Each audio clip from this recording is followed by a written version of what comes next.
Railway ஆஸ்பிரண்ட்டுக்கு ஒரு important, அதாவது NTPC exam under graduate level 12th லெவலோட சிட்டி இன்டிமிடேஷன்ஸ் லிங்க் வந்து என்ன பண்ணிட்டாங்கன்னா அவுட் பண்ணிட்டாங்க.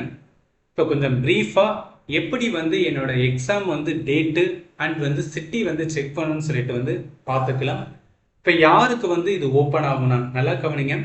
என்டிபிசி அண்டர் கிராஜுவேட் வந்து நிறைய டேட்டில் வந்து எக்ஸாம் கண்டக்ட் பண்ண போகிறாங்க. ஸோ அதனால் 7ஆம் தேதி மே மாதம் 7ஆம் தேதி யாருக்கு இருக்கோ அவங்களுக்கு தான் என்ன ஆகும் அப்படின்னு பார்த்தீங்கன்னு வச்சுக்கலாம்.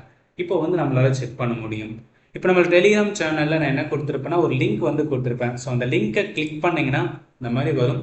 இதில் உங்களோட ரெஜிஸ்ட்ரேஷன் நம்பர், சில ஸ்டூடெண்ட்டுக்கு ரெஜிஸ்ட்ரேஷன் நம்பர் மறந்துருந்தீங்கன்னா மெயிலில் வந்து ரெஜிஸ்ட்ரேஷன் நம்பர் இருக்கும். ஸோ அதனால் என்ன பண்ணுங்கன்னா அதை செக் பண்ணி அதை எடுத்துட்டு இங்கே பாஸ்வேர்டு வந்து டேட் ஆஃப் பர்த் தான். ஸோ உங்களுக்கான date, month, year, date of birth கொடுத்துட்டு கேப்சா கொடுத்து லாகின் கொடுத்தீங்கன்னா சில ஸ்டூடெண்ட்டுக்கு என்னென்னா இந்த மாதிரி வரும். ஸோ டியர் கேண்டிடேட், சிட்டியோட slip is not live yet for your application. So என்னன்னா உங்களுக்கு 7ஆம் தேதி வந்து எக்ஸாம் நாங்கள் என்ன பண்ணலன்னா செட் பண்ணலை.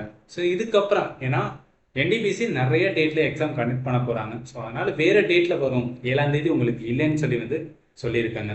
ஸோ இந்த மாதிரி வர ஸ்டூடெண்ட்டுக்கு என்ன ஒரு வந்து என்னென்னா ஒரு இம்பார்ட்டன்ட் ஒரு லெசன் கூட எடுத்துக்கலாம். என்னன்னா உங்களுக்கு டைம் இருக்கு ரைட்டா. ஸோ டைம் இருக்குனால என்ன பண்ணிக்கலாம்னா கொஞ்சம் ப்ராப்பராக வந்து ரிவிஷன் பண்ணலாம்.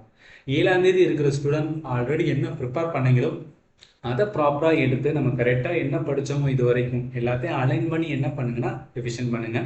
And also NTPC GS topic எப்படி ப்ரிப்பேர் பண்ணணும், அதாவது கம்ப்ளீட்டாக வந்து ஜிஎஸ்ல எப்படி ஸ்கோர் பண்ணுறது என்டிபிசி எக்ஸாம் சொல்லிட்டு ஒரு வீடியோ போட்டிருக்கேன். உங்களுக்கு டவுட் இருந்துச்சுன்னா இந்த வீடியோ பாருங்கள். ஏன்னா இதில் வந்து ஒரு ப்ராப்பர் ரிவிஷனுக்கு என்ன பண்ணணும்னு சொல்லி தான் வந்து நான் சொன்னதுனால எக்ஸாம் கண்டிப்பாக வந்து யூஸ்ஃபுல்லாக இருக்கும். நான் சொன்னது போக வேறு ஏதாவது டவுட் இருந்துச்சுன்னா இந்த வீடியோவில் கமெண்டில் வந்து என்ன பண்ணுங்கன்னா மென்ஷன் பண்ணுங்கள்.